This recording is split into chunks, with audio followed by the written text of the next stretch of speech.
Меня зовут Маргарита. Мне 90. Ни диабета, ни давления, ни таблеток. Утром и вечером. Я встаю сама, готовлю себе завтрак, гуляю каждый день, читаю без очков и помню все, что хочу помнить. Кто-то говорит «везет», кто-то «наверное, хорошая генетика». А я всегда говорю одно. Я просто знала, что кладу себе в тарелку. Я не лечила болезни, я не давала им шанса появиться. Но посмотрите вокруг, как живут мои ровесницы. Одна не может пройти без одышки, у другой сумка. Это передвижная аптечка. Кто-то каждое утро открывает не окно, а упаковку таблеток. И мы так привыкаем. Привыкаем к боли, к усталости, к плохому сну. Думаем, ну, возраст. А может, это не возраст? А может, это последствия того, что мы ели годами? Но самое главное, все можно изменить. Даже если вам уже за 60, за 70 и даже за 80. Не радикально, не голодовками, а через простую, живую, теплую еду. Ту, что кормит, лечит и защищает. Сегодня я расскажу вам о 5 простых продуктах, с которых началась моя вторая молодость, и которые, я уверена, помогли мне дожить до 90, не выживая, а живя. Но сначала, если вам не все равно, если вы хотите поддержать здоровье свое или своих близких, поддержите сообщество старших, подпишитесь. А если видео покажется вам пустым, напишите слово «ноль» в комментариях. А если оно вам откликнулось, напишите «один». Это даст понять, что мы на верном пути. Ваш отклик — это и есть топливо, которое помогает нам двигаться дальше. А теперь к самой сути. Начнем с того, без чего не проходит ни одно мое утро уже много лет. С продукта, который дал мне ясную голову и легкое сердце. Продукт номер 1 — черноплодная рябина.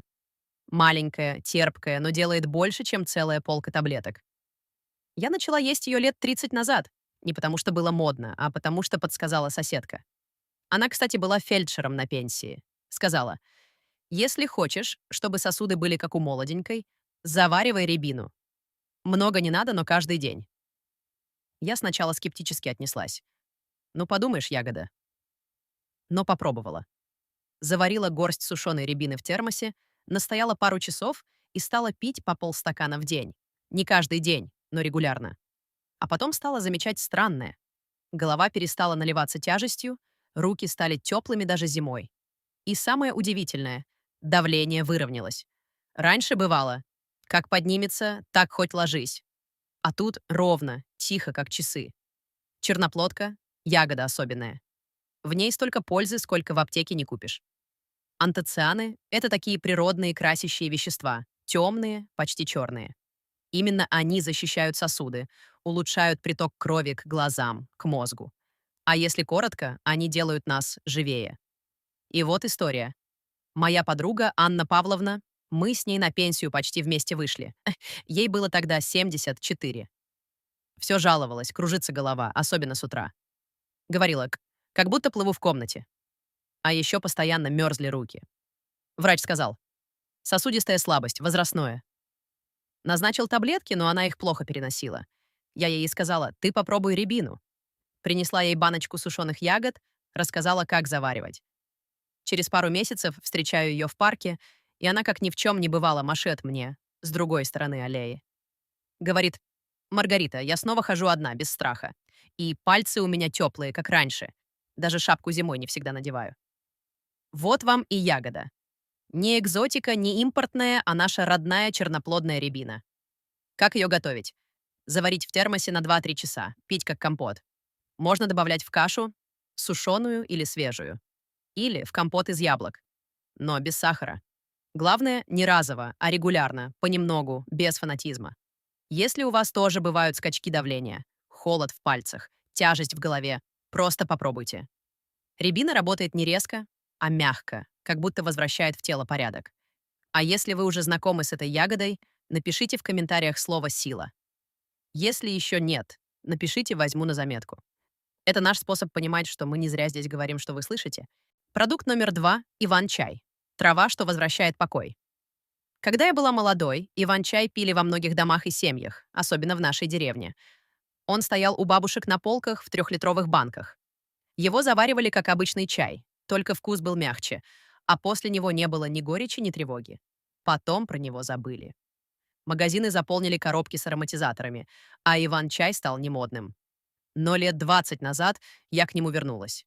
И с тех пор не расстаюсь. Почему?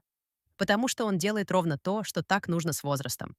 Успокаивает нервную систему, снимает внутреннее напряжение, улучшает сон и работу пищеварения. Без таблеток, без привыкания. Вечером завариваю щепотку иван-чая. Настаиваю минут 10-15. Пью теплым, без сахара, иногда с каплей настоя рябины.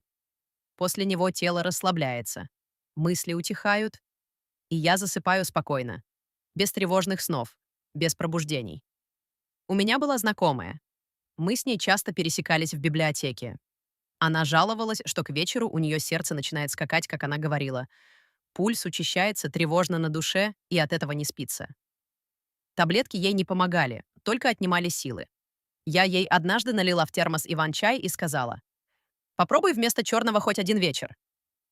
Прошло несколько дней. Она подошла ко мне и сказала: «Ты знаешь, я впервые за долгое время уснула без мысли, что снова не усну. Просто легла. И как будто кто-то закрыл мне глаза». Иван-чай богат веществами, которые помогают мозгу, сердцу и желудку работать без перегрузки. Он снижает воспаление, помогает мягко очищать печень, улучшает отток жидкости из тканей, а значит меньше отеков, меньше тяжести в теле. Особенно он хорош в зрелом возрасте, когда все в организме становится чуть более чувствительным. Как приготовить? Заварите 1 чайную ложку сухой травы на 300 мл горячей воды. Настаивать под крышкой 10-15 минут. Пить теплым, не на голодный желудок. Можно пить днем, но особенно хорошо он действует вечером, вместо сладкого чая или кофе. Если вы любите тишину, если хотите спать спокойно и просыпаться с ясной головой, попробуйте. А если Иван-чай уже есть у вас на кухне, напишите в комментариях слово «спокойствие». Если только собираетесь на плечо, напишите «Вижу вечер». Пусть это будет первый шаг к внутреннему равновесию. Продукт номер 3 — гречневая каша. Просто, дешево и, как оказалось, надолго. Если вы спросите меня, что я ела чаще всего за свою жизнь, я не колеблясь скажу гречку. Не потому что диета, не потому что модно, а потому что я на ней выросла. И чем старше становилась, тем больше понимала, насколько это сильная еда. Когда мне исполнилось 60, у меня начались проблемы с сахаром. То вялость после еды, то слабость, то вдруг сердцебиение. Врач сказал: следите за уровнем. Я убрала белый хлеб, сдоба не касалась. И вместо них простая гречка. Утром, иногда днем, на воде, без соли, без масла. Ничего лишнего. И что вы думаете? Через пару недель перестала клонить в сон после еды. Через пару месяцев я заметила, что сахар стал спокойнее. Давление снизилось, а главное, появилось чувство насыщения без тяжести. Вот за это я и люблю гречку. Не грузит, а поддерживает. Она богата медленными углеводами. Дает энергию не на час, а на весь день. В ней магний, железо, клетчатка. И все это без единой добавки из аптеки. А если варить ее до мягкости, без обжарки, она подходит даже тем, у кого проблемы с желудком или поджелудочной. У меня есть племянница Таня. Всю жизнь ела на бегу, перекусывала как придется. Я ей говорю: просто на ночь замочи, а утром доведи до кипения. Она сначала фыркнула, а через месяц говорит: «Тя Рита, я впервые начала нормально есть. И голова яснее, и вечером сил больше». Спасибо. Вот так. Не модные завтраки, а гречка. Простая, надежная, без претензий. И с годами я только больше в ней уверена. Как готовить? 1 к 2. Стакан гречки, 2 стакана воды. Варить на слабом огне 15-20 минут. Без масла, соли, ничего лишнего. Можно добавить немного отвара рябины или ложку теплого льняного масла уже после варки. Если вы все еще думаете, с чего начать перемены, начните с этого. Гречка дегуамбрая как фундамент, не требует усилий, но дает основу. Если вы тоже едите гречку, напишите в комментариях «основа». Если пока не едите, напишите «возьму в тарелку». Посмотрим, сколько нас таких, кто выбирает простое, но верное. Продукт номер 4 — морская капуста. В ней йода не меньше, чем в аптеке. Но это только начало. Я попробовала ее впервые лет в 40. Тогда о щитовидке никто особо не говорил, а у меня начали мерзнуть руки, голос стал тише. И как будто сил стало меньше, чем раньше. Врач посмотрел анализы и сказал: йод на нижней границе, подумайте о морепродуктах. Я рыбу не очень. А вот морская капуста подошла сразу. Она не тяжелая, вкус чуть солоноватый, но если правильно приготовить, не резкий. Я добавляю ее понемногу в салат, к каше, иногда просто отдельно, как гарнир. И через пару недель почувствовала. Руки стали теплее, силы вернулись, и будто ясность в голове появилась. Вот что значит, когда в теле все начинает работать как надо. Морская капуста — это не только йод. В ней витамины группы В, железо, магний, пищевые волокна. Она помогает щитовидке, очищает сосуды, регулирует обмен веществ. А еще, что важно, она мягко снижает уровень холестерина и помогает печени справляться с лишней нагрузкой. У меня есть соседка Роза Андреевна. Всю жизнь жаловалась на вялость и то, что туман в голове. Стала есть морскую капусту через день. То в салате, то просто ложку, как гарнир. Через месяц она говорит: «Маргарита, как будто внутри кто-то включил свет. И память лучше, и даже шея перестала мерзнуть». Вот так работает питание, если его не усложнять. Но важно, не покупайте баночную с уксусом и сахаром. Она только вред приносит. Лучше сушеная ламинария. Замочить в воде на пару часов, промыть и добавить капельку масла. Или качественное замороженное без добавок. Как использовать? Продукт номер 5 — квашеная капуста. В ней нет ничего лишнего, но есть все нужное. Эту капусту я знаю с детства. У нас в доме ее всегда делали сами, в большой банке, без уксуса, без сахара. Только капуста, морковка и немного соли. Тогда мы просто ели ее к картошке и лещам. А позже, когда я стала старше, поняла — это не просто гарнир, это настоящая поддержка для всего организма. Квашеная капуста — это живой продукт. В ней молочнокислые бактерии, которые помогают кишечнику работать как надо. А значит, лучше всасываются витамины, печень не перегружается, иммунитет крепче, и самое главное, в теле меньше воспаления. Я особенно почувствовала ее силу в 7-10 лет. Тогда у меня пошли проблемы с пищеварением. Вздутие, тяжесть после еды, сонливость. Аппетит был, а удовольствия от еды никакого. Начала есть понемногу капусту, по одной столовой ложке перед едой, иногда просто в прикуску.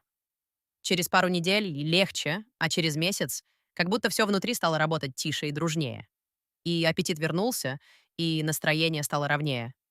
Квашеная капуста дана — это еще и витамин С, которого с возрастом нам часто не хватает. А еще крещеплодная клетчатка, калий, витамины группы В, особенно В6, который помогает работе мозга и снижает тревожность. История из жизни. Моя соседка Анна, 78 лет. После курса антибиотиков у нее начались проблемы с кишечником. Врач назначил пробиотики, но она забыла их купить. А я ей говорю: начни с капусты. Только не из супермаркета, а нормальной, домашней. Я тебе банку дам. Через неделю она пришла и сказала: «Маргарита, у меня впервые за месяц живот спокойный. И как будто сама легче стала. В теле, в голове, в настроении. Как есть. 1-2 столовые ложки перед едой или немного в салат, но без майонеза. Только без уксуса, без сахара, без консервантов. Только капуста, морковка и соль. Вот и весь состав. Если вы хотите, чтобы пищеварение работало, настроение держалось, а внутри не копилось раздражение, добавьте эту капусту в рацион. Простая, живая, доступная. Если она уже есть у вас в холодильнике, напишите в комментариях «кислая, но верная». Если собираетесь попробовать, напишите «начну с ложки». Так мы и поймем, кто готов поддержать здоровье без аптек и крайностей.